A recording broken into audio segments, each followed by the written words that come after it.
प्रणाम सर। हाँ, sir CBI Patna से बोल रहे हैं।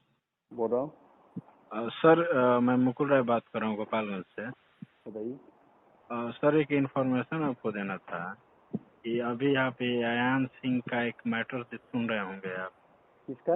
अयान सिंह एक बच्चा है जिसको 16 करोड़ इंजेक्शन की हाँ आवश्यकता हाँ है।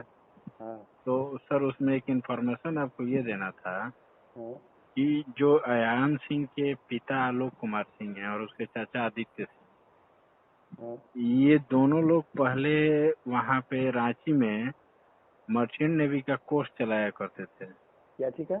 मर्चेंट नेवी का, अच्छा ये लोग मर्चेंट नेवी का वहाँ पे इंस्टीट्यूट चलाते थे लोग। अच्छा। और सर ये लगभग ये आपका 23 बैच चलाए हैं लोग। हाँ और एक बैच में 80 लड़के थे। हाँ और पर बच्चों से ये लोग 1,25,000 1,40,000 मतलब बैच के अनुसार हाँ इनका रेट बढ़ता गया है। हाँ और इनका रेट बढ़ा है और ये सर एक बैच में कम से कम नहीं तो करोड़ों रुपया लोग कमाए हैं।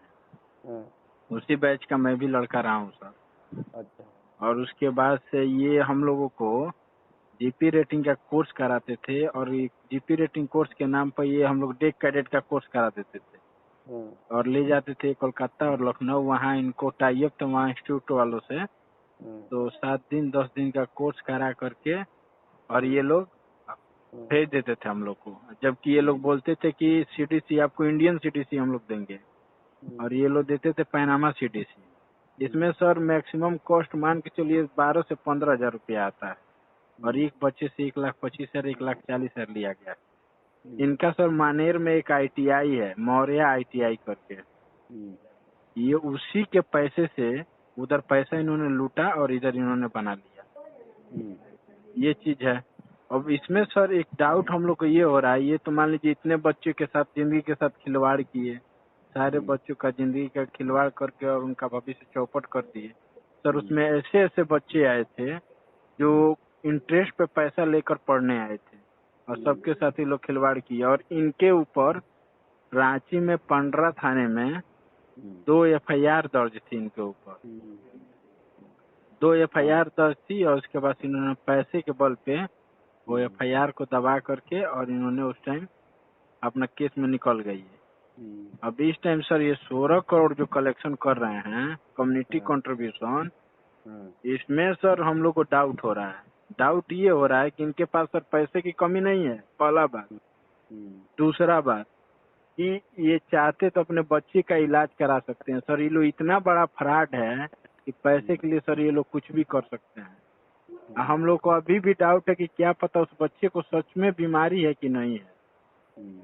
जी, तो ये चीज कहना था। तो सर आपसे ये रिक्वेस्ट था हम लोग का कि आप लोग भी थोड़ा इस मैटर में इन्वॉल्व होते सर और इनका इन्वेस्टिगेशन करते सर कि क्या ये सच में है कि नहीं है। आपके पास कोई एविडेंस है? जी सर, इनके ऊपर प्रूफ है, इनका एफआईआर हुआ है, एफआईआर कॉपी है हम लोग के पास, पेपर कटिंग है, उसके बाद से मीडिया में चला था वो भी है। आप ऐसा कीजिए, आप जी एक एप्लीकेट जो बात बोल रहे हैं आप जी उसको राइटिंग में लिख करके और सारा एविडेंस लगा करके जी। आर्थिक अपराध इकाई में भेज दीजिए, एसपी के नाम पर। कहाँ पे सर? पटना में? पटना आर्थिक अपराध इकाई। जी SP superintendent of police economic offence unit, जी बिहार पटना। जी इतना करके आप भेज दीजिए, पूरा जो लिखना चाहते हैं लिख करके आप भेज दीजिए, वो जी। एक्शन लिया जाएगा। ठीक सर, मैं भेज देता हूँ सर। तो ठीक सर है। डाक से भेज देंगे तो चलेगा ना सर? डाक से स्पीड पोस्ट है। हाँ सर। उसमें मैं आप अपना मोबाइल नंबर वगैरह सब दे दीजिएगा, जी जी जी जरूरत सर। पड़ेगी तो आपको बुलाया जाएगा। जी सर, हमारे साथ कम से कम 30 लड़के हैं सर इस चीज में। ठीक ठीक, ओके। ओके, प्रणाम सर।